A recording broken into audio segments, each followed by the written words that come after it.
Gayle King is not an astronaut. She's a bozonaut with a selfie stick.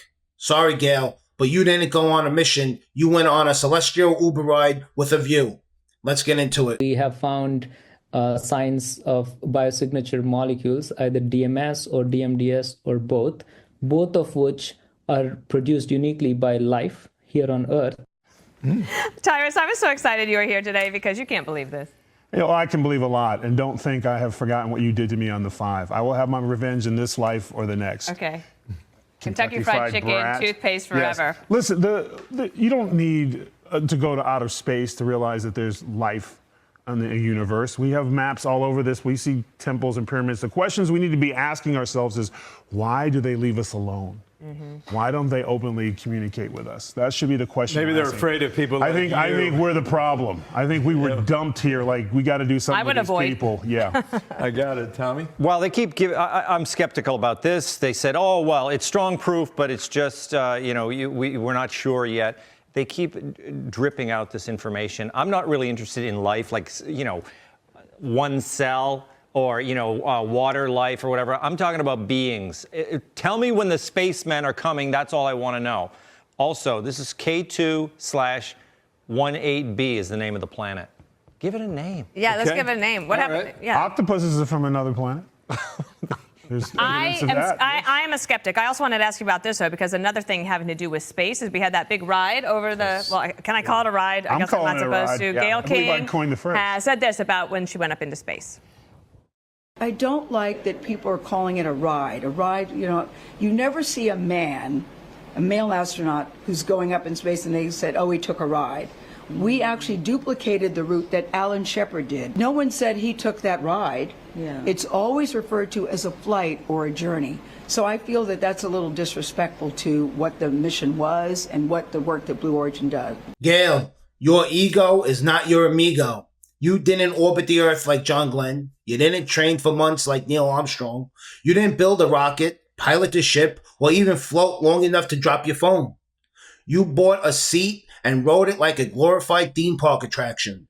And that's fine, but don't expect a medal for it. This wasn't NASA. It was Blue Origin.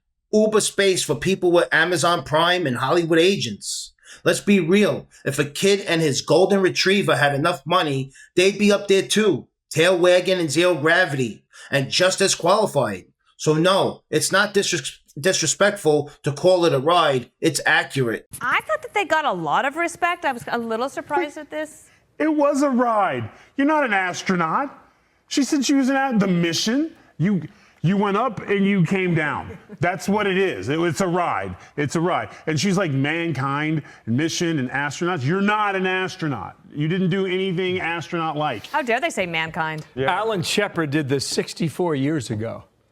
10 years ago, we were using Blackberries. Yeah. All right. I mean, things change. Also, have you ever done those rides? I went to Disney World and they have the mission to Mars.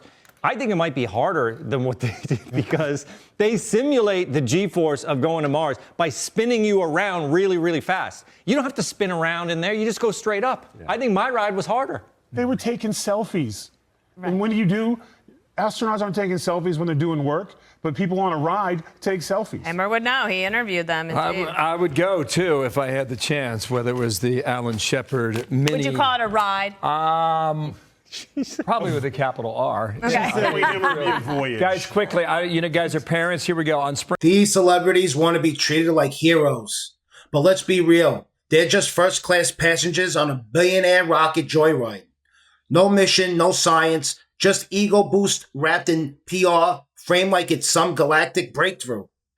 Meanwhile, while they're floating for 5 minutes and calling it historic, real Americans are out here grinding double shifts, watching grocery prices explode, and praying their kids get a shot at college, not a seat on to Earth orbit.